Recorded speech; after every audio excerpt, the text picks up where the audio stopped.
Catherine Delahunty. He mihi nui kia koutou katoa. Today I want to talk about education, something the Prime Minister mentioned several times in his opening statement yesterday. He probably didn't want to talk about education. His government has such a woeful track record, but he had to. Because in a country with nearly 25% of young people unemployed and high rates of illiteracy and poverty, we cannot ignore education. What did the Prime Minister talk about? He talked about cuts to early childhood education, he talked about the shambolic national standards policy, and he talked about opening up our schools to corporate management in the form of public-private partnerships. Mr. Speaker, this government's education policies are failing our young people, and let's start with early childhood education. All the evidence shows that nothing could be more important than investing in early childhood education. Overseas evidence shows that for every dollar we spend on early childhood health and education, we save up to $3 immediately and up to $17 by the time the child enters adulthood in reduced health, justice and other spending. You don't get that kind of cost-benefit ratio from any roads of national significance. In fact, you get negative returns. But the government is not interested in making meaningful investment in our children's future. This government has cut funding to early childhood centres with the most qualified teachers, actively discouraging the goal of having all our children taught by qualified teachers in the early years. And you would never get away with that in school. Never. Now they can bandy the $1.4 billion figure around all they like. But the reality is that parents are already pulling their kids out of early childhood centres because John Key's government's cuts have meant they can no longer afford the fees. I know this because centres are emailing and calling me every day. This government's cuts to early childhood education are failing our children, they are failing our families, and we will all pay the price in the long term. Early childhood education cuts don't heal. I also want to talk about national standards. John Key is still clinging to this flawed policy despite all the evidence against it. Never mind the international experts who say that national standards don't produce the best education outcomes for our children. Never mind the 38,000 parents who signed the petition expressing concern about the impact of national standards on their children. Never mind the more than 200 schools who have refused to implement the standards because they are concerned at the rushed way they have been developed and rolled out. Never mind the New Zealand principals who have formed a campaign against national standards because of their concerns about what they will do to schools and kids. And never mind the voices of children and young people themselves and what they want out of education.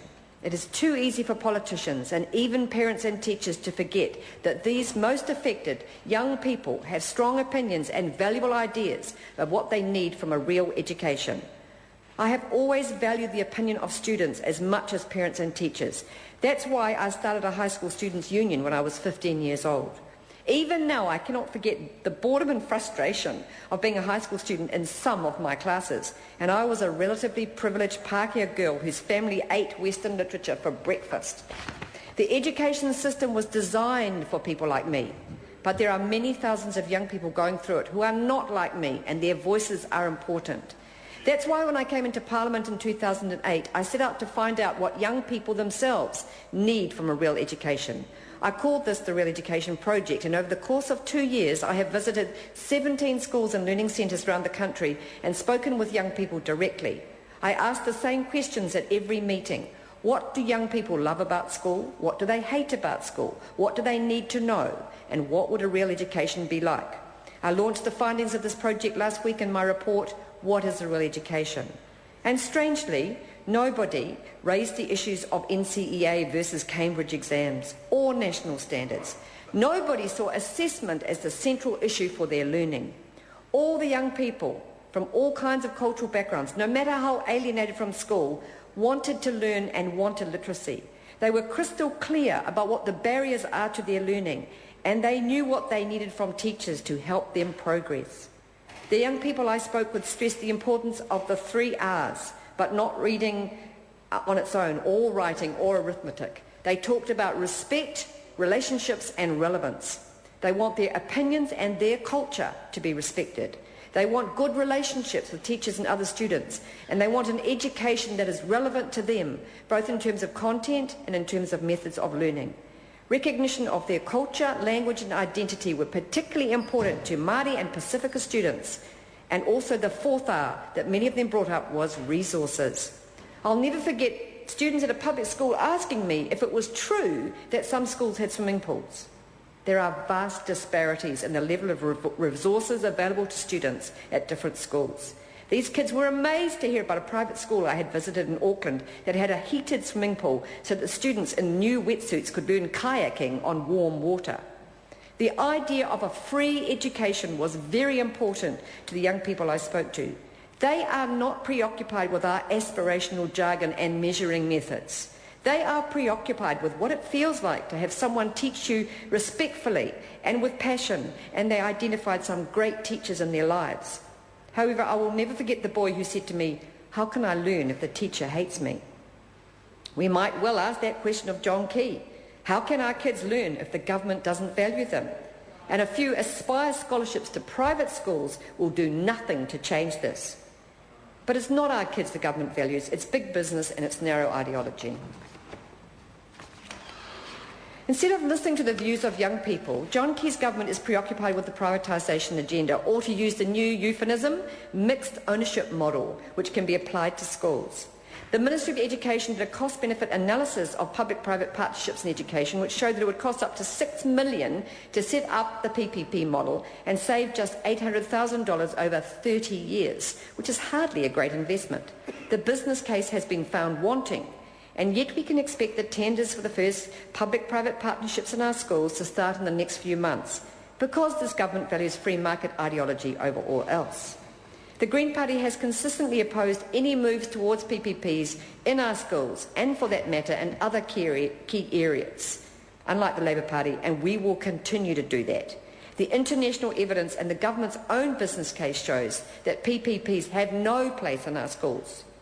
Of course, this could all be moot if we sign up to the Trans-Pacific Partnership and we find we have to allow overseas contractors access to all kinds of public contracts or risk being sued.